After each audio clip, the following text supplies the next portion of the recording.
बंदी छोड़ सतगुरु रामपाल जी परमेश्वर जी की जय हो।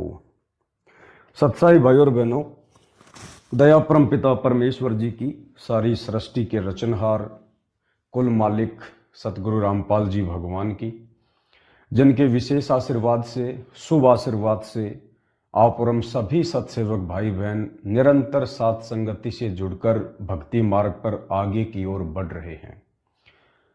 भाई और बहनों, दुनिया आए दिन सोशल मीडिया पर जितनी ज्यादा हो सके उतनी बकवाद कर रही है। उनका सुबह उठते ही और रात को सोने तक केवल एक ही काम होता है कि मुझे क्या वीडियो बनाना है, क्या मुझे सोशल मीडिया पर डालना है, कौन सा डांस का वीडियो, कौन सी बकवाद का वीडियो, जिससे सिर्फ लोगों का समय और श्वासें ही बर्बाद होती हैं। ठीक इसी प्रकार भाई और बहनों, आप और हमें परमेश्वर जी ने तत्व ज्ञान दे दिया, शत भक्ति मार्ग दे दिया, आप और हमें मनुष्य जन्म की कीमत समझा दी है। तो हम भाई बहनों ने भी कोशिश करनी है कि जिस प्रकार दुनिया सुबह उठते ही बकवादों में आगे कैसे बढ़ा जाए, उसके नए नए तौर तरीके सीखती रहती है। आप और हम भगत भाई बहनों ने भी भक्ति मार्ग में आगे कैसे बढ़ा जाए, क्योंकि दुनिया तो पीछे की तरफ दौड़ रही है, हम भाई बहनों ने आगे की तरफ दौड़ना है। दुनिया को लगता है कि ये भगत पागल हैं, ना समझ हैं, इन्हें कुछ ज्ञान नहीं है, कौन सी सदी में जी रहे हैं, कौन से लोक में जी रहे हैं।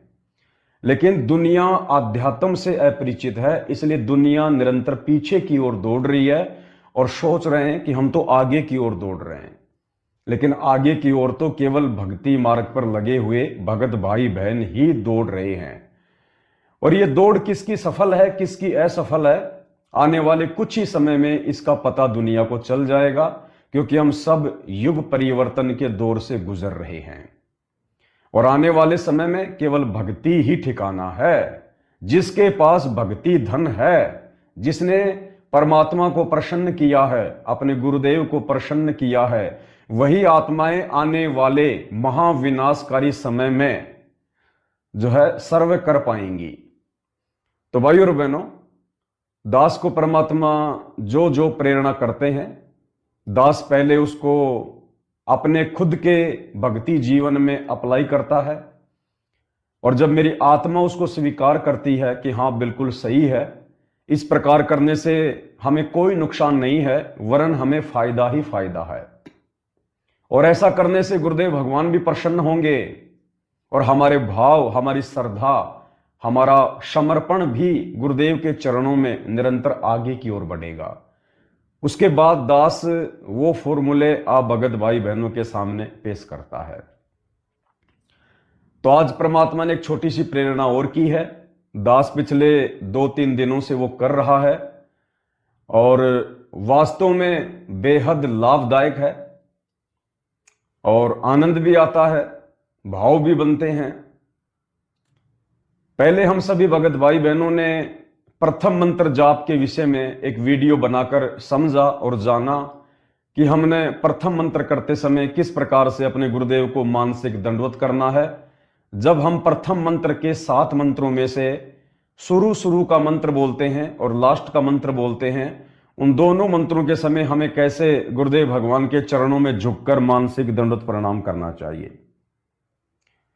अब परमेश्वर ने उसी प्रक्रिया में एक नई चीज और जोड़ दी है, ताकि हमारे और भाव बने, हमारी और श्रद्धा बने।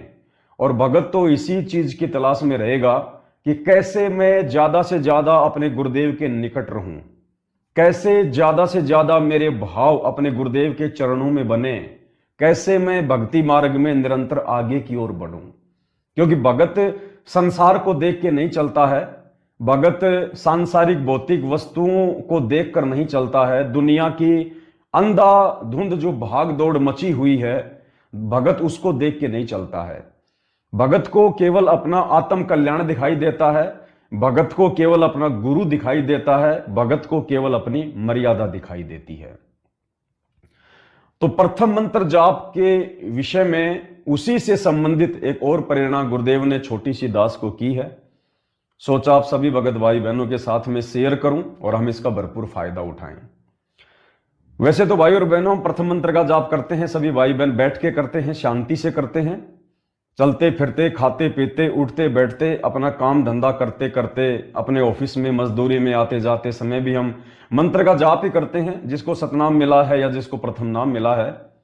लेकिन कुछ समय हम भगत भाई बहनों ने समय निकाल कर इन मंत्रों का जाप करना होता है, जो विधि परमात्मा ने साध संगतियों से शुरू करवाई है। तो साध संगति से जुड़े हुए भाई बहनों को अब ये तो पता चल ही गया कि प्रथम मंत्र का हमने किस प्रकार से जाप करना है। अब उसी प्रक्रिया में एक चीज को हम और ऐड करेंगे परमात्मा के आशीर्वाद से, और उससे हमारे को बहुत सारे फायदे होंगे। आप सबको पता है कि प्रथम मंत्र जाप करने के लिए हम बैठ जाते हैं परमात्मा के चरणों में, आराम से, नॉर्मल विधि है, कोई विशेष कोई मुद्रा बना के नहीं बैठना है, नॉर्मल तरीके से आप जैसे भी बैठना चाहो ऐसे बैठ जाओ, यूं बैठ जाओ, यूं बैठ जाओ, जैसे आपकी इच्छा। आपके पैर अगर दर्द करते हैं, पैरों को सीधा कर लो, जैसे मर्जी मोड़ लो आप, ध्यान हमारा सुमरण पे होना चाहिए।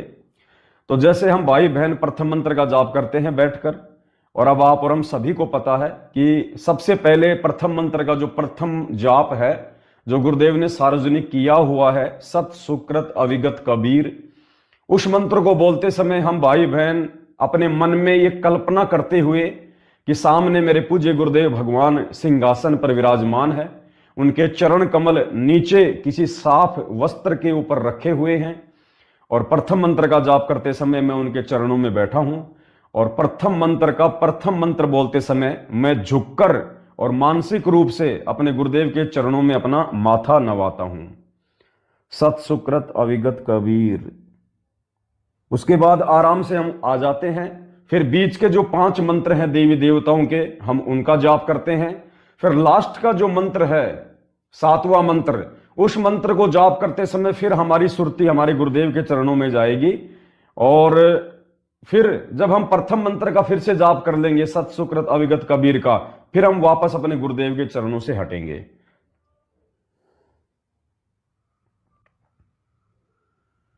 और ये मंत्र हम मानसिक रूप से भी कर सकते हैं, अगर हम अकेले हैं तो बोल बोल के भी जाप हम कर सकते हैं, क्योंकि प्रथम मंत्र का मौखिक जाप यानी बोलकर जाप किसी अन्य व्यक्ति के सामने नहीं किया जाता है।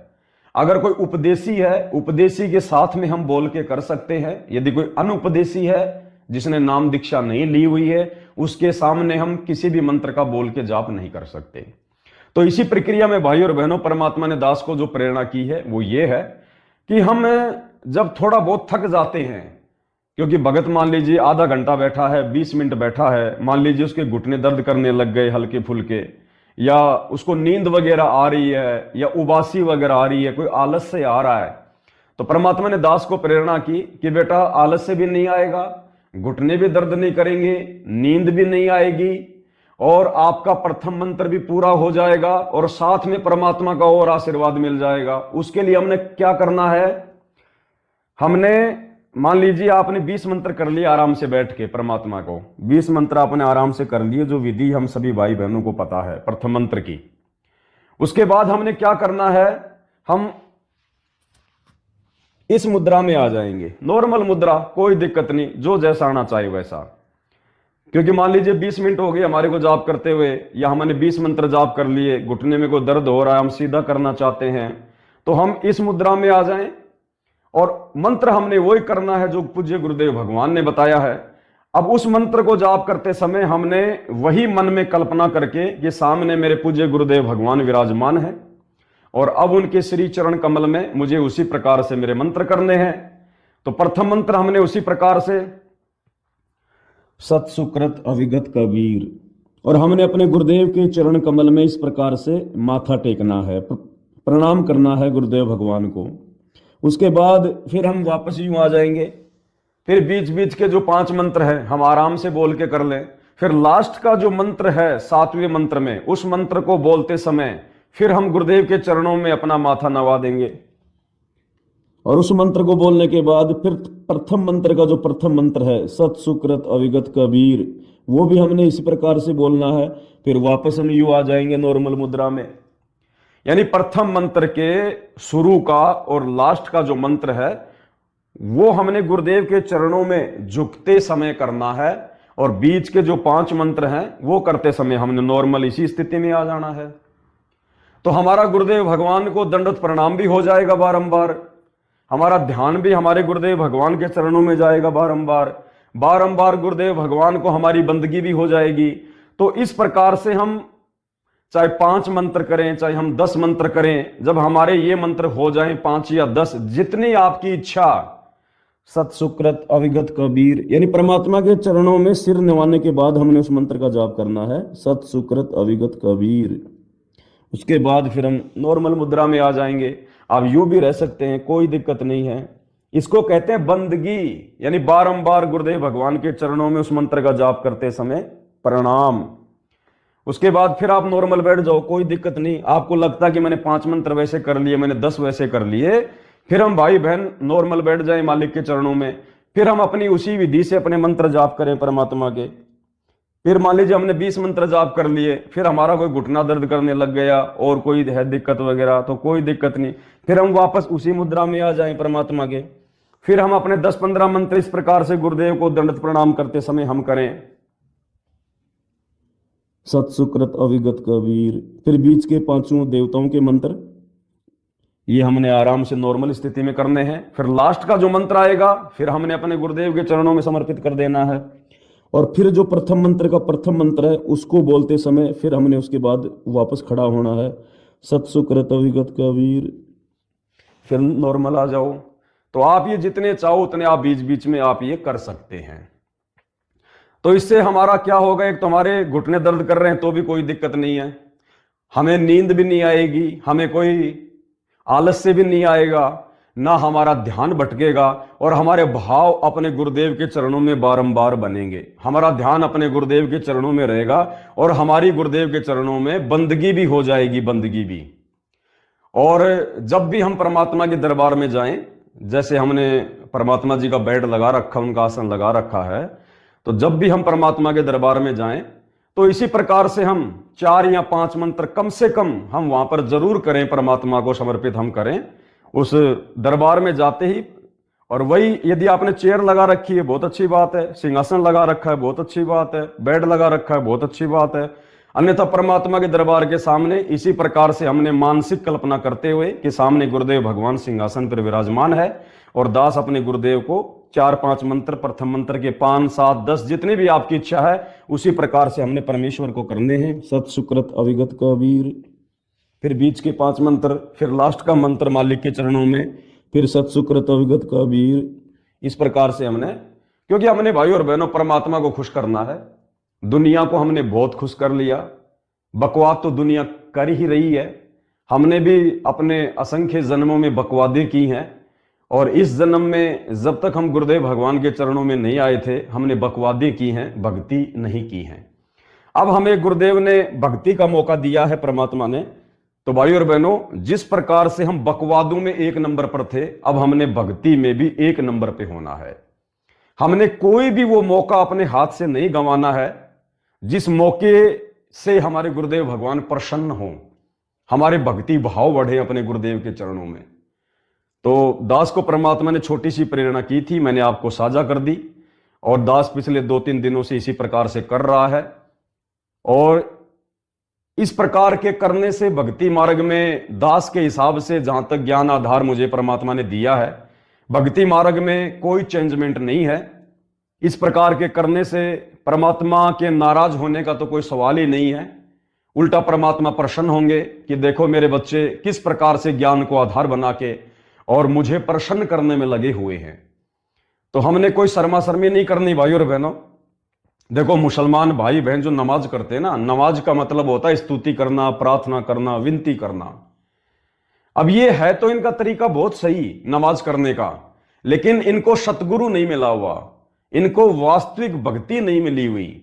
आज आप और हमें सच्चा सतगुरु मिल गया, सच्ची भक्ति मिल गई, तो हमने तो बारंबार अपने आप को आधीनी भाव से गुरुदेव के चरणों में समर्पित ही करना है, हमने समर्पित ही करना है। क्योंकि हम जो कर रहे हैं वो निमाज है। निमाज का मतलब है प्रार्थना, प्रेयर, स्तुति, आरती। ये शब्द अलग अलग हैं, बाकी भाव सबका एक ही है।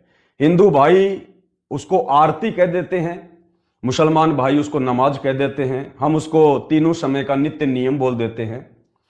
और कहने का मतलब है हमने तो गुरुदेव को प्रसन्न करना है भाई और बहनों। आगे आने वाले समय का कोई भरोसा नहीं है, कब क्या हो जाए, कब क्या ना हो जाए, कब तक परमात्मा इस कुत्ते को भक्ति के लिए प्रेरणा कर रहे हैं, उस समय तक ही मैं आपको संदेश दे रहा हूं। कल को क्या पता ये नेट बंद हो जाए, बिजली चली जाए, बहुत बड़ी कोई आपत्ति आ जाए, क्योंकि आएंगी। युग परिवर्तन का दौर है, भगवान जेल में बैठा हुआ, दुनिया सुखी कैसे रह सकती है। तो दास को जैसे परमात्मा प्रेरणा कर रहे हैं उस हिसाब से दास आपको बता रहा है। दबाव किसी के ऊपर है नहीं, प्रेशर किसी के ऊपर है नहीं। दास का काम है केवल बताने का। हो सकता है मैं गलत भी हो सकता हूं, लेकिन आप लोगों ने भी ज्ञान को आधार बना के ही निर्णय करना है। अगर आपको लगे वास्तव में कि ऐसा करने से हमें नुकसान क्या है, हमारे तो भाव हमारे गुरुदेव के चरणों में बन रहे हैं, हमारा ध्यान गुरुदेव के चरणों में लग रहा है, हमें कोई नुकसान तो है ही नहीं। अरे दुनिया भर के लोग सुबह सुबह उठ के योग करते हैं, योगा 1 घंटा, आधी घंटा, 2-2 घंटे लोग फालतू में अपना सिर जमीन में मारते रहते हैं। कोई ऊपर को पैर कर रहा है, कोई साइड में पैर कर रहा है, और मिलना क्या उनको, कुछ नहीं। उनका श्वास बर्बाद हो रही, उनका समय बर्बाद हो रहा। हमारे मंत्र भी हो रहे और हमारा योग भी हो रहा है, और इस मंत्र से इस योग से हमें लाभ ही लाभ है, कोई नुकसान नहीं है। तो दास तो इसी प्रकार से करता है अपने परमात्मा को। और इसके करने से एक बेनिफिट और है भाई और बहनों, हमें बिल्कुल भी बोरियत महसूस नहीं होगी।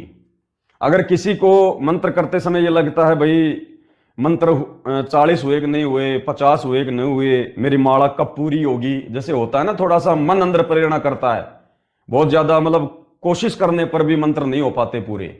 जब हम इस प्रकार से मंत्र जाप करेंगे परमात्मा के चरणों में बैठकर, दरबार में बैठकर, जहां भी बीच बीच में हमने परमेश्वर को दंडोत किया, जैसे दास ने अभी आपको बताया मालिक की प्रेरणा से, तो एक तो भाई और बहनों आपको यह लगेगा कि मैं मंत्र में करते जाऊं करते जाऊं करते जाऊं। आप देख लेना, आप जैसा दास अनुभव कर रहा है वैसा दास आपको बता रहा है।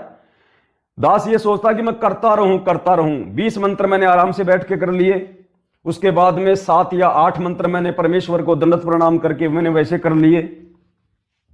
इस प्रकार से जो अभी आपको जो विधि परमात्मा के आशीर्वाद से दास ने जो बताई थी, सत्सुकृत अविगत कबीर, फिर ये 5 मंत्र बीच के, फिर लास्ट वाला मंत्र आएगा उस समय परमात्मा के चरणों में, फिर सत्सुकृत अविगत कबीर। तो ये मान लो हमने 10 कर लिए, फिर नॉर्मली हम बैठ गए, फिर हमने मान लीजिए 20 कर लिए, या फिर हमने 25 कर लिए आराम से ध्यान लगा के, फिर हमने 5-10 वो कर लिए, तो आपको लगेगा आपकी माला भी हो जाएगी पूरी, और आपको लगेगा मैंने तो मंत्र किए नहीं। अंदर से आपकी आत्मा कहेगी और कर और कर और कर। आपको बोरियत होने का तो कोई सवाल ही नहीं है। मन भी हमारा दूर भगेगा इन क्रियाओं से, क्योंकि हमारा पूरा का पूरा ध्यान समर्पण गुरुदेव को है। आप एक बार करके देखना भाई और बहनों, दास को जो अनुभव हुआ, दास केवल वो बता रहा है, आपको क्या अनुभव होगा आप जाने। तो इस प्रकार के मंत्र जाप करने से मुझे तो ये महसूस ही नहीं हो रहा कि भाई मैं रुक जाऊं, नहीं, करता रहूं करता रहूं करता रहूं। तो एक बार आप जी भी ट्राई करके देखना, परमात्मा जी के आशीर्वाद से दास को मालिक ने प्रेरणा की, दास ने आप जी के सामने विचार प्रकट कर दिए। कोई गलती हो तो परमात्मा मुझे क्षमा करें, गलत हो तो कोई भी भाई बहन प्रयोग ना करे, क्योंकि ये ज्ञान आधार का मार्ग है। अंततः फैसला गुरुदेव के ज्ञान आधार से हम भाई बहनों ने स्वयं ही लेना है। मेरे जैसे लोगों का काम है केवल आप लोगों को बताना, मानना ना मानना, करना ना करना, ये आपके अपने बुद्धि विवेक और ज्ञान आधार के ऊपर निर्भर है। बंदी छोड़ सतगुरु रामपाल जी भगवान की जय हो। भाई जो गुरु बचन पे डट के